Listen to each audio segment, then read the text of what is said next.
My screen froze too.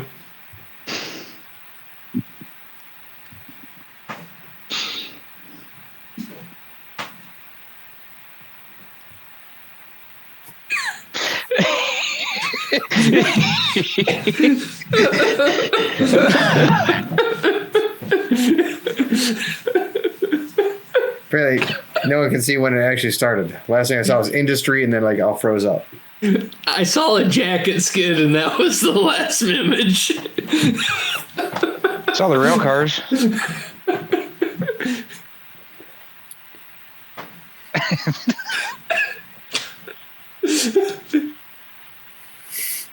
Nothing to see. No, there's no panic. This is normal for me.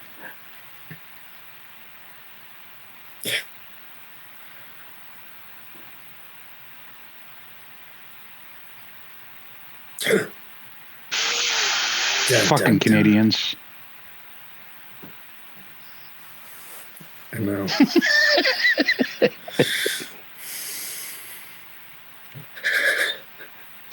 Yeah, that's just ham. The greatest export was Alex Trebek and Norm Macdonald. And hockey. I'll take hockey. Jim Carrey. Oh, yeah. Yeah. Jim Carrey is Canadian. Oh, didn't know that. Yeah.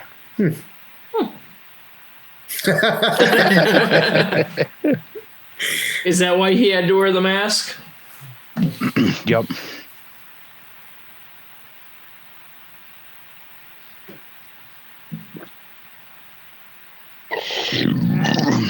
Good.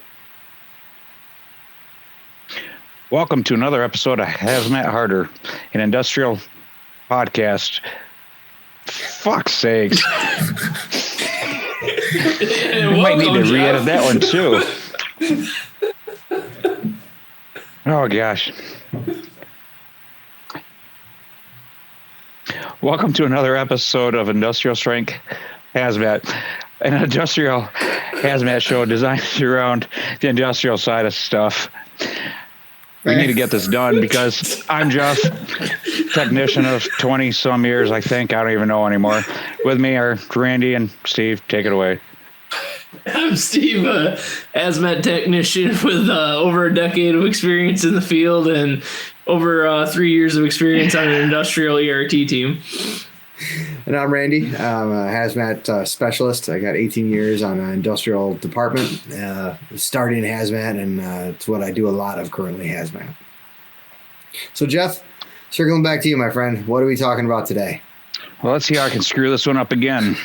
So today we're going to discuss the changes to NFPA, which is NFPA 472 and the 1072, which comes into NFPA 470. Okay, for those who are numbered derelicts and don't memorize anything, what is NFPA 470? It is a standard for hazmat and WMD responses. Yeah, okay. So it drives everything we do for hazmat, right? Absolutely. But I also want to call it NFPA 470. Once again, there's two different sets of standards, right? So we're talking about when it's NFPA, typically it deals with municipal departments. And when we're talking industrial stuff, we're talking OSHA. But right now, sometimes you get NFPA stuff that becomes law. So NFPA is most of the time shall, best practice. And OSHA is, Will. NFPA is you should, and OSHA is shall, like a mandate. But sometimes there's an interplay where that NFPA should, best practice, actually becomes a shall, which is why it's important to look at an industrial brigade, what the municipal codes are. So, because they will get adopted. So thank you. I think that's a great topic to talk about today. So, how do you want to kick us off with it? Well, what's your first thoughts when you hear the word hazmat call? How confident are you when that comes in? For me, I can honestly say very. Once again, I'm very blessed to work with you guys and the rest of our team. We're very well versed. We get a decent amount of reps. We're very good at what we do. But I can understand for teams that don't get a lot of calls, it can be a very nerve-wracking and nervous thing, especially depending on the nature of the call and the size of it. So, absolutely. I would say confidence-wise, it's great for us. But what I think of when hazmat, there's so many different things. Right.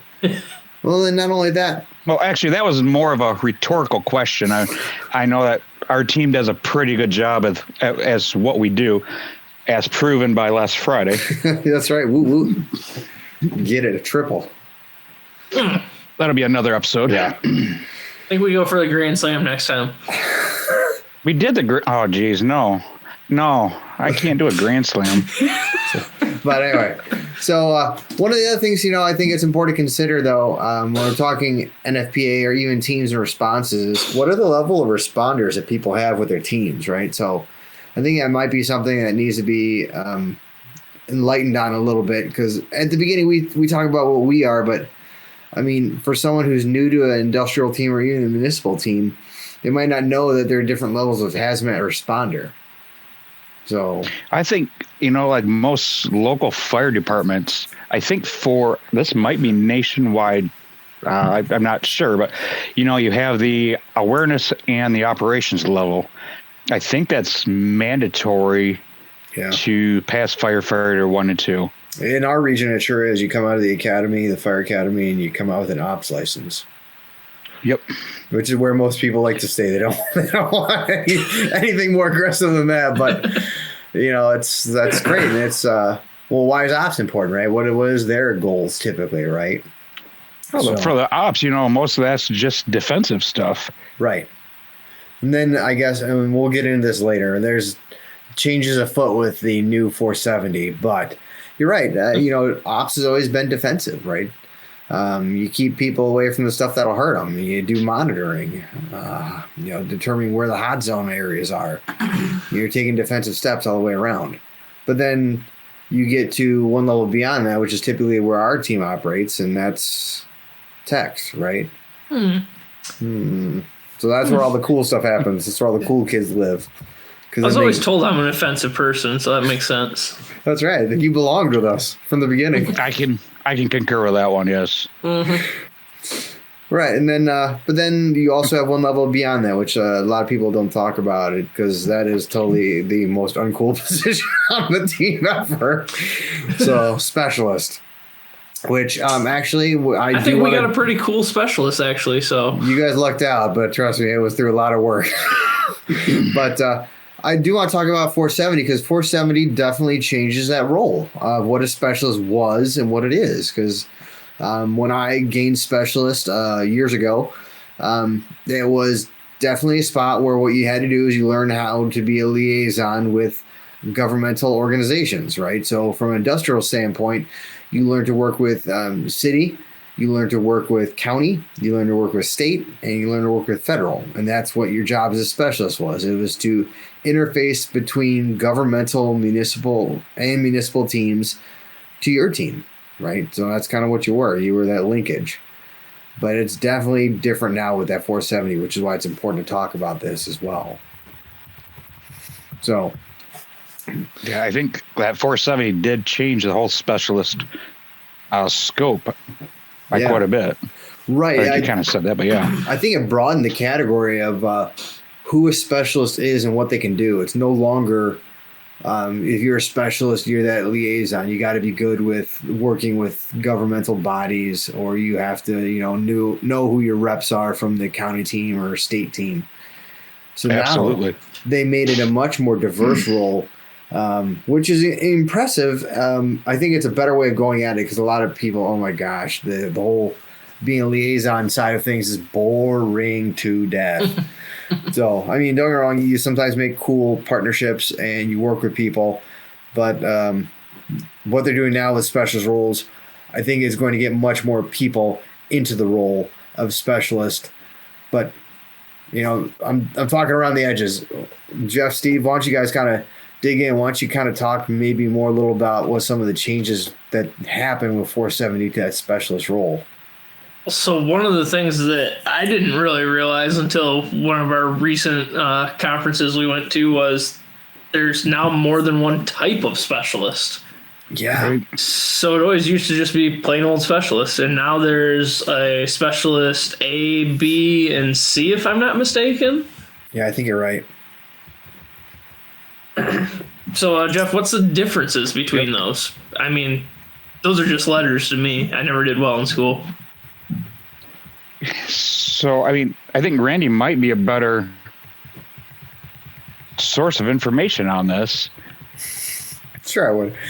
So one of the nice things, I mean, without digging into like the ABC thing, to like put in more easy to chew on terms, you can specialize in roles, right? So instead of where the specialist used to be just a liaison with government agencies, you can be a specialist in like container, right? So you can be a rail car specialist, and that's what you are. I'm a hazmat specialist rail car, or I'm a hazmat specialist highway tanker, right? So or, you know, you can be a specialist in a specific chemical, like I'm a hazmat specialist in ammonia, which I think is really interesting because then you can diversify whether you want to specialize in a container, a vehicle, or a chemical, which is super helpful because where we work, we call them SMEs, subject matter experts. And that's the guy who knows a lot about one specific thing, and they are like a savant about it, and they will be able to guide you in a half a second to what you need to do. And I think it's nice that they're getting that kind of specialist role that gets down to that, not just, you know, a guy on the team that knows a lot. You can actually now call him a specialist, you know, and it's good because once again, specialist is, you know, a lot like a technician. It's a technician plus because you never stop the technician skills. But I do want to say there is one big difference with all these specialist roles now, that any of these specialists that are specialists in containers or specialists in chemicals, they can still go down range, right? And this was something we learned in that class. They can still go down range, be a technician, live the good life, make everything look good, save the day. And that's what we want. But if you are the hazmat specialist, that the liaisons with governmental agencies, you're only going as far as that command post. Yeah, you're not leaving. You're not leaving that place at all. Right? Yeah.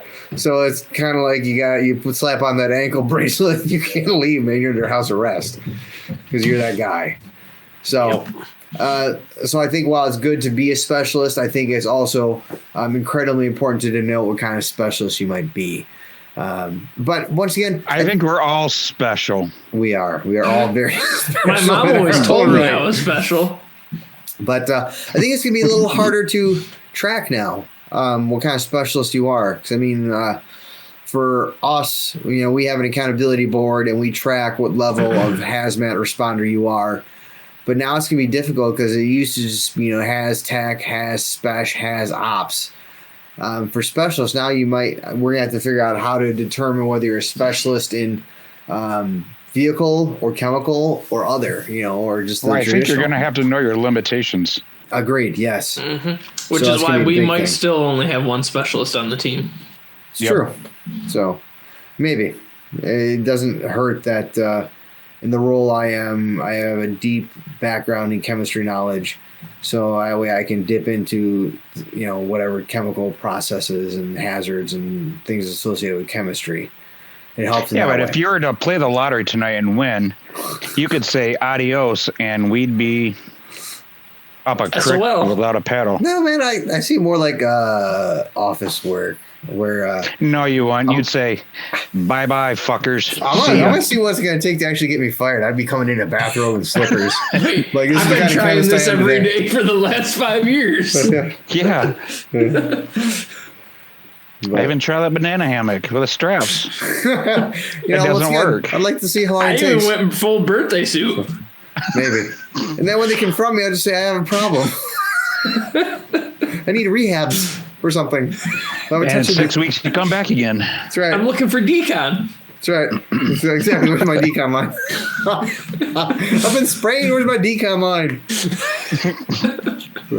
But so I think that's a big difference in 470. The fact that they broke out that specialist role in so many different ways.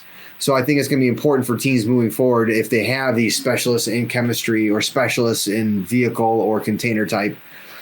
tracking how that's done, tracking how that's actually achieved and maintained. Because I know, like anything else, continuing education credits, but what continuing education credits you need for such a specialty is going to be something important coming up. So, right. But also as a specialist, you're still writing JPRs. You can. Yeah. So, I mean, because that's every higher level you go up in hazmat, the more paperwork you got to do. It becomes a thankless thing. Right. But that can take up a lot of time as well. You're right. And it's also one of those things where you can't just come up on the back of a napkin and call it a day, because it's typically got to be vetted, agreed upon. And I'll say this. Everyone's heard AHJ, the authority having jurisdiction, has the right to usually set the tone and pace. And if they say it's good, it's good. But if you're writing any sort of qualification document, you want to make sure that that's well vetted, right? You want to make sure it's passed around, multiple eyes have seen it. It's not some overnight, fever dream of how we're going to do this. You want to be well vetted, well thought out, and it needs to be equitable for most parties to achieve, right? Not just a couple of people, because they're going to excel at it. It has to be written for everybody, not a few people. Yep. So, but you're right. I mean, writing that kind of JPR is definitely going to be more of like an admin role. And I think you're right. That's exactly how it's going to have to be tracked and determined. So, but that's going to be a problem, because once again, if it comes down to AHJ, it's going to be a patchwork of how it's done across the country. So, but oh yeah, absolutely. Once again, you got to start somewhere. I'm glad to see that they broke out the specialist role. That's a great starting point. And from there, you can build, right? You can improve. And that's what the fire service is all about, is taking a step, looking at it, analyzing it, and improving on it. And that's where these kind of revisions to NFPA and revisions to OSHA, which we'll talk about in a future episode, come in. Because those revisions are needed. Usually they come about through tragedy, but they're needed. Although I do have to say, I don't think 470 came about through tragedy, which I'm glad to say. It wasn't through loss of life, to the best of my knowledge. Yep. So, but anyway, so what other things obviously we all, what people don't know in the background is we all went to a hazmat conference, and it was phenomenal. And we went through a 470 class, which was also very phenomenal. What else besides specialists did they break out and talk about? So one of the things that kind of stuck with me is the IC role. It used to be kind of an ambiguous amount of training that you had to go through for that. But I think based on what we were told, 470 actually calls out a specific number of hours now that even ICs have to go to above and beyond the tech level. Yeah, and that was what was really nice is 470, if I'm not mistaken, they had like an appendix, right? And in that appendix, they had a bunch of JPRs, including the IC role, which I thought was phenomenal because I'd never seen anything like that, right? I was taking for granted, okay, IC is the white hat. Yep. Wearing that white helmet, they slide on in. Or if it's not a white helmet, whoever's the highest rank slides on in because they got it. But now this actually is qualifications. It's phenomenal. Yep. So I think the ICS 1, 3, 4, 7, 8, and 9. Yes. I mean, I think you need to have all of those. Is that correct? I think so. I don't remember. Or is it not ICS? You know what I'm trying to say. Yeah, you're talking about the classes, right? The precursor classes you got to take? Yeah. So I think so. But I don't remember. I know that there was part of that. You actually had to do it, right? Because without going through those ICS classes that are offered, how would you know how to do that ICS role, right? So it's like a precursor qualification into being an IC. But then again, what are you going to do if you don't have anyone who has all those classes? You're not going to run an IC on a scene? That's redonkulous. So I don't buy that for a second. But let's all sit back and let it just I go almost said its own course. I knew it. I knew as soon as I said it, it was going to come back on. That's so all I didn't say it. Yeah, I think there are a lot of those qualifications. Yeah, you have to scoop all of them up. A lot of those ICS classes that are offered through FEMA. Shoot, I see. But what I do like is the fact that there's actual. But I think it's actual practical tangible rules. All right, and so guidelines. where are we at? That's okay. So we're still talking about the ICS role and the guidelines. The fact that it's nice to have a JPR. I don't think Jeff can hear us, Randy. I can hear you. So once again, with that JPR, once again, 470, beautiful, newly written, in the appendix in the back, a bunch of JPRs, including for the instant command role, which is new and different, which is great. Because now, once again, something where, to me, it was at least a little nebulous how you obtained and requalified for instant command. There are now rigorous standards for it, which is good. So it's something we can train to and test against. So once again, this is something that can be stolen from the municipal side of things with 470 and brought over to industrial side of things. Because any industrial team, you're going to run an IC as well. There's no two ways about it. You're going to have someone in charge of a scene. So Absolutely. whether it's fire or hazmat, even medical, right? You might not have an IC on a medical scene, but you definitely have someone in charge. And those incident command roles and that experience will translate over to medical calls as well. So that was all. Well, welcome back, gentlemen. Why, hello again, Hey, fella. Jeff. The RIT team let you go? You somehow escaped them? Yep. Phenomenal. I'm glad to hear it. So welcome back. So what else was done in 470 that's worth touching on? So, in kind of in conjunction with those additional rigorous structured requirements for IC, I thought one of the other takeaways that I took out of that class was the different ways that we could use in our own departments to track training. Oh, yeah. Which it's formally usually just been we meet the minimum requirement for hours. It's always been done for OSHA, Yeah. but with 470, you actually have to have documentation because when you show up on scene in a multi-jurisdictional incident, you have to be able to prove that your guys are qualified to the same level that theirs are. Yes. Yeah, you're right. Thank you. That was actually something I had kind of glossed over again. It's probably because I know from our perspective, like I'm always us-centric, that we usually not only meet but exceed the training numbers. We do a very good job with training. We're very good at it. But that's hard because I also know like some county teams struggle to get in numbers, get time to get together and train. It's difficult. So it's nice to see that this change of 470 actually calls out a certain amount of hours you have to hit. It's phenomenal.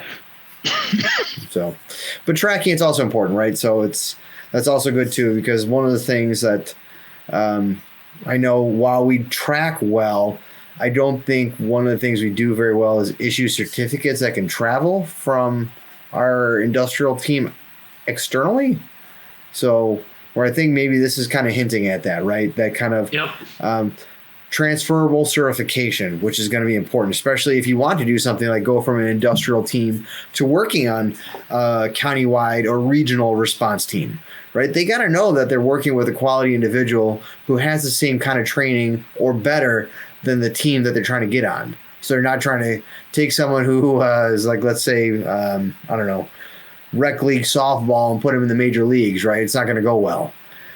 So they need to know that whoever they're bringing on is up to speed, or if they're not, where the deficiencies are.